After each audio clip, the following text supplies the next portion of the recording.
This 2015 disaster movie just arrived on Netflix, and it's already a popular hit. Netflix's action movies are about to get a late-month shakeup with the arrival of San Andreas. This 2015 action/disaster thriller stars Dwayne "The Rock" Johnson as a man desperate to reunite his family while the state of California is rocked by devastating earthquakes.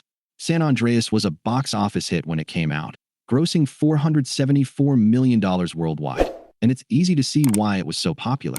To mark the film's 10th anniversary and its streaming return, Watch With Us is sharing 3 reasons why you should watch San Andreas on Netflix.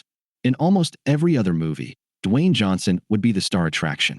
But in San Andreas, the special effects are the star, and this flick pulls off wide-scale devastation on a scale that the 70s disaster movies could never hope to match.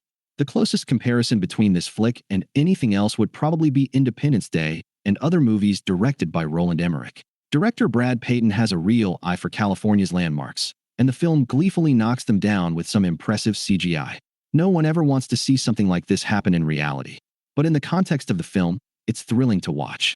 Dwayne Johnson gives a compelling performance.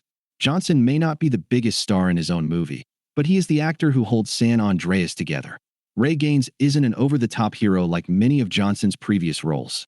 Instead, he's a family man who is in the process of losing his family when disaster strikes.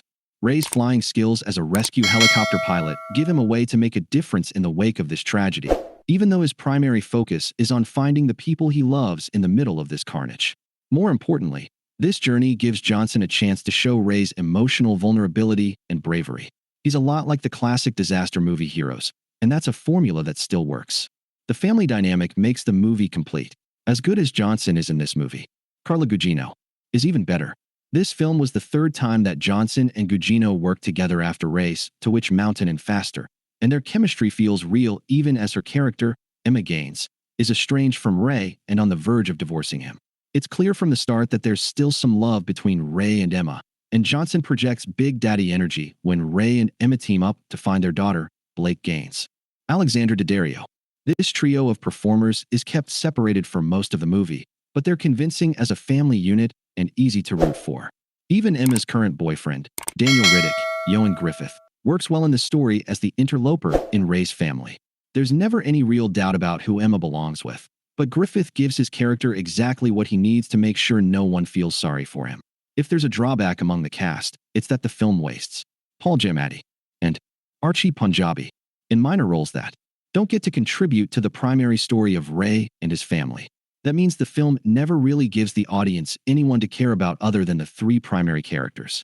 But by the time the credits roll, most people won't even notice that. San Andreas is now streaming on Netflix.